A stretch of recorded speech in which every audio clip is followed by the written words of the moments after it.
अस्सलाम वालेकुम।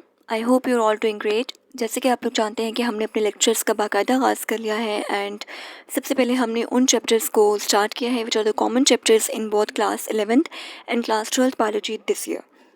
So we have started the chapter reproduction and this chapter is about to end. ये chapter complete होने वाला है और we have already discussed about male reproductive system, female reproductive system and disorders of male and female reproductive system.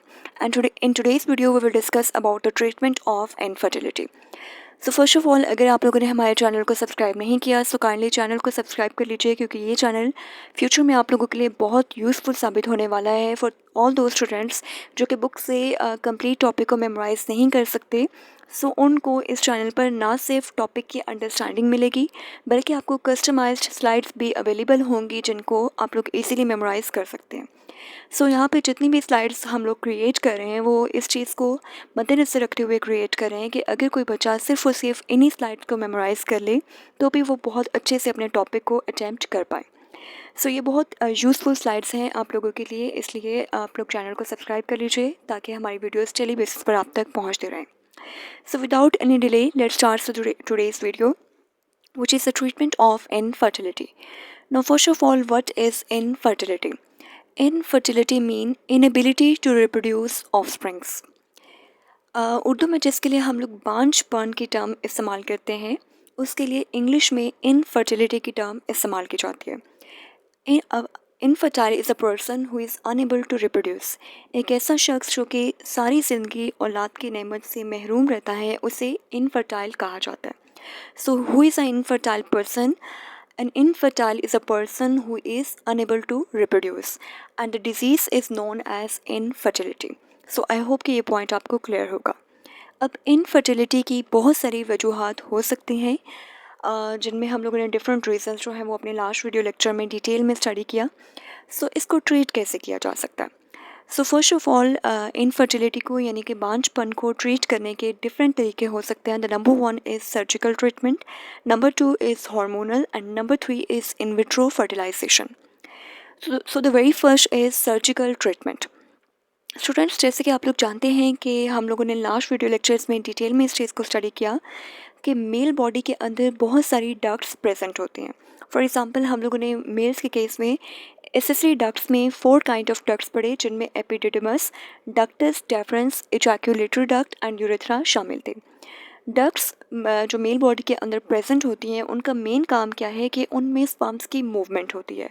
उन ducts के अंदर उन tube like structures के अंदर स्पर्म्स मूव करते हैं. इसी तरह से फीमेल बॉडी के अंदर भी बहुत सारी डक्ट्स प्रेजेंट होती हैं लाइक ओविडक्ट और फिलोपियन ट्यूब. सो ओविडक्ट का क्या काम है कि ओविडक्ट के अंदर एग मूव करता है. सो हमने यहाँ से क्या अंदाज़ा लगाया कि जो हमारी डक्ट्स हैं चाहे वो फीमेल बॉडी के अंदर हों चाहे वो मेल बॉडी के अंदर हों उनका मेन काम क्या है कि उनके अंदर एग और स्पर्म्स मूव कर रहे होते हैं.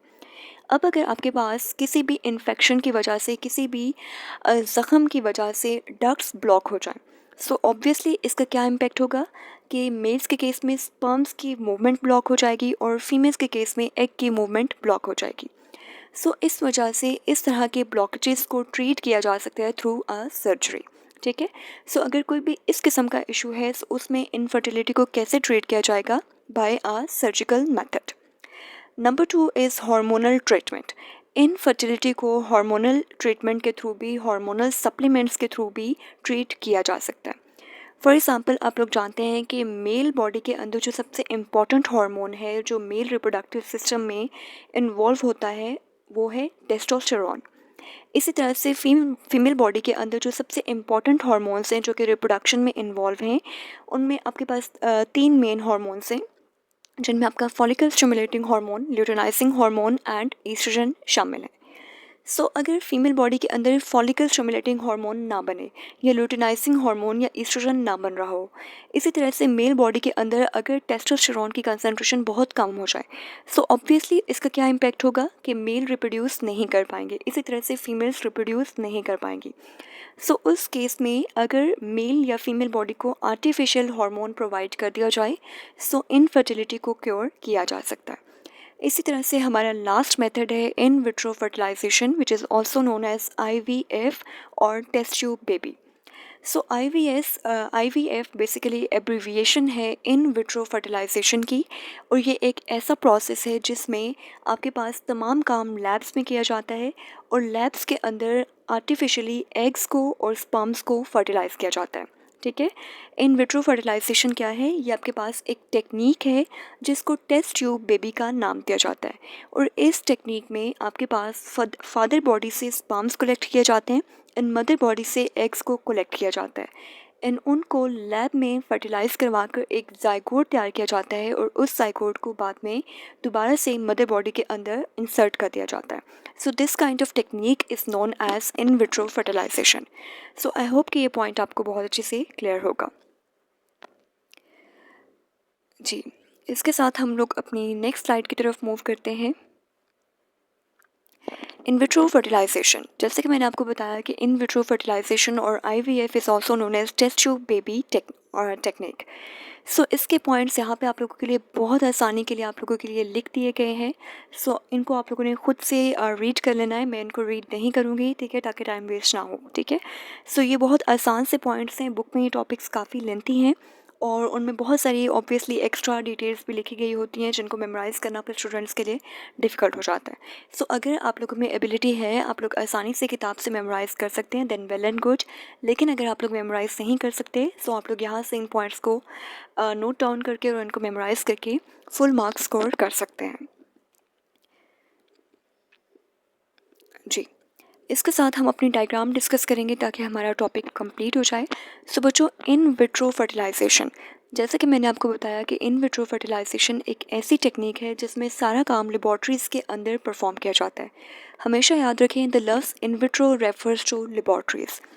जब भी आप कोई काम लेबॉर्ट्रीज़ में कर रहे होते हैं, किसी लिविंग सेल के अंदर नहीं कर रहे होते, ठीक है, और लेबॉर्ट्रीज़ के अंदर आप टेस्ट ट्यूब्स को, ग्लासवेयर को, चाइना डिशेस को, पेट्रो डिशेस को इस्तेमाल कर रहे होते हैं। सो ऐसे प्रोसेस को आप इन विट्रो का नाम देते हैं। ठीक है, सो ये प्रोसेस क्योंकि लैब में परफॉर्म किया जा रहा है, so this technique is known as in vitro. And fertilisation का क्या मतलब है, एग और स्पर्म का कंबाइन होना फर्टिलाइजेशन कहलाता है। सो यहाँ पे देखिए, बिल्कुल सिंपल सा ये प्रोसेस है कि आपको लेफ़्ट हैंड साइड पे, अपने लेफ़्ट हैंड साइड पे आप लोग देख सकते हैं, पॉइंट 1 आपको हाईलाइटेड नज़र आ रहा है।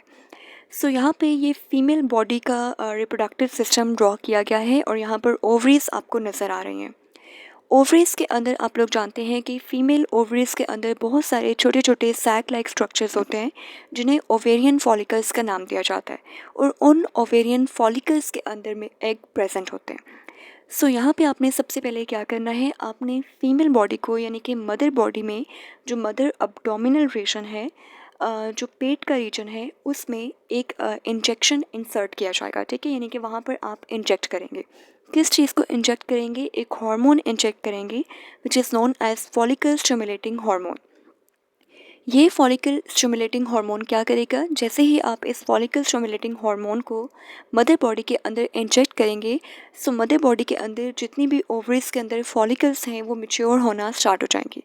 जब मदर ओवरीज के अंदर फॉलिकल्स मैच्योर होना स्टार्ट हो जाएंगी, सो वहाँ पर क्या चीज़ स्टार्ट हो जाएगी, एग प्रोडक्शन। सो वहाँ से आप सेकेंड स्टेप में क्या करेंगे, आप एक नीडल इंसर्ट करेंगे और नीडल के थ्रू आप वहाँ से एग्स को सक आउट कर लेंगे, यानी कि एग्स को बाहर निकाल लेंगे।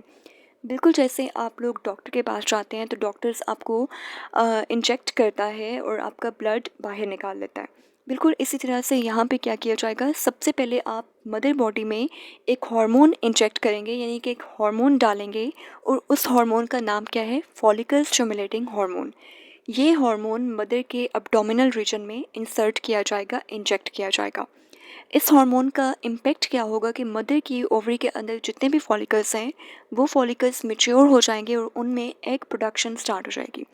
जब मदर बॉडी के अंदर एग प्रोडक्शन स्टार्ट हो जाएगी, सो नेक्स्ट स्टेप में हम क्या करेंगे, हम वहाँ से एक इंजेक्शन के थ्रू एग्स को बाहर निकाल लेंगे। ठीक है, अब हमने फीमेल बॉडी से एग्स को बाहर निकाल लिया। एग्स को बाहर निकालने के बाद हम अपने तमाम एग्स को एक छोटी सी ग्लास डिश में डाल लेंगे। ठीक है, ये आपको डिश लाइक स्ट्रक्चर नज़र आ रहा है, जो 4th नंबर के साथ नीचे आपको नज़र आ रहा है। ठीक है, सो यहाँ पे आपके पास क्या है, ये आपके पास एक ग्लास डिश है, इसके अंदर आप अपने तमाम एग्स को डाल लेंगे। इसी तरह से आप फादर बॉडी से स्पर्म सैंपल जो है वो लेंगे, ठीक है। फादर बॉडी से स्पर्म सैंपल लिया जाएगा और स्पर्म सैंपल में से उसको वॉश करके उसमें से तमाम एक्स्ट्रा फ्लूइड्स को रिमूव कर दिया जाएगा और वहाँ से उन स्पर्म्स को ऐड कर दिया जाएगा इन एग्स के साथ। सो अब अगर इस ग्लास डिश में हमारे पास दोनों चीज़ें मौजूद हैं, ठीक है, यहाँ पे आपके पास मदर एग्स भी मौजूद हैं और फादर स्पर्म्स भी मौजूद हैं। सो आप लोग पॉइंट नंबर 4 में देख सकते हैं कि egg and sperms combine to allow fertilisation. So यहाँ पे हमने क्या किया, हमने एक ग्लास डिश के अंदर मदर एग्स भी डाल दिए और फादर स्पर्म्स भी डाल दिए। अब यहाँ पे होगी फर्टिलाइजेशन और एग और स्पर्म्स आपस में कंबाइन होकर बना लेंगे जाइगोट। अब यहाँ पे क्वेश्चन ये पैदा होता है कि हमने एक एग और एक स्पर्म क्यों नहीं लिया, हमने इतने ज़्यादा सारे एग्स और इतने ज़्यादा स्पर्म्स क्यों लिए। सो बच्चों, जो सेल्स हैं, एग और स्पर्म सेल्स हैं, ये बहुत फ्रेजाइल हैं, ये बहुत सेंसिटिव हैं, ये बहुत नाजुक हैं।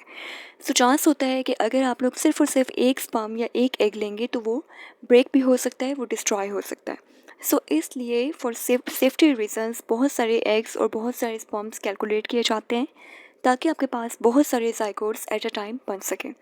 उन जाइगोट्स में से आप कोई भी एक जाइगोट उसको अलाउ करते हैं कि वो एम्ब्रियो में कन्वर्ट हो जाए और उसको फीमेल बॉडी में दोबारा से इंसर्ट कर दिया जाता है।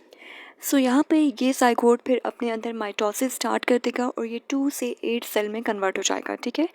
जैसे ही ये जाइगोट आपके पास 2 से 8 सेल 2 टू 8 सेल स्टेज पर पहुँच जाएगा, यानी कि इसके अंदर तकरीबन 8 सेल्स बन जाएंगे, इसको हम इंसर्ट कर देंगे back into the female body. So यहाँ पे आप लोग पॉइंट नंबर 5 में देख सकते हैं, fertilised eggs are introduced into the uterus.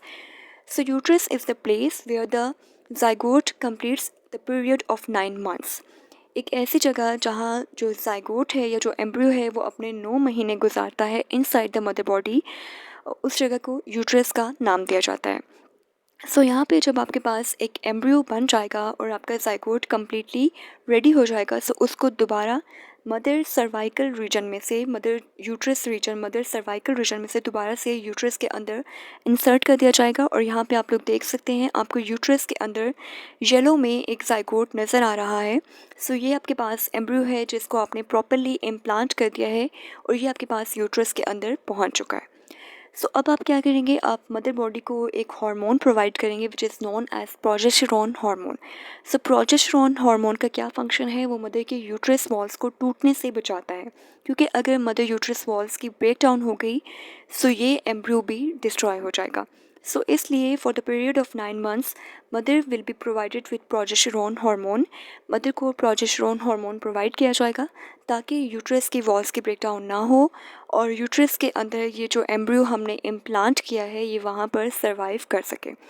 So that's all about the in vitro fertilisation technique which is known as test tube baby technique, जिसमें mother body से स्पर्म्स को और मदर बॉडी से eggs को और फादर बॉडी से sperms को isolate किया गया और उनको इन विट्रो यानी कि लैब्स के अंदर उनको फर्टिलाइज़ किया गया और देन फर्टिलाइज्ड जाइगोट को, फर्टिलाइज्ड एम्ब्रियो को दोबारा से मदर बॉडी के अंदर इंसर्ट कर दिया गया। सो इस तरह से इनफर्टिलिटी को पार्शली क्योर किया जा सकता है। सो that's all about from today's video. I hope कि वीडियो में आपको बहुत अच्छे से टॉपिक की अंडरस्टैंडिंग डेवलप हो चुकी होगी। Thank you so much. अल्लाह हाफिज़।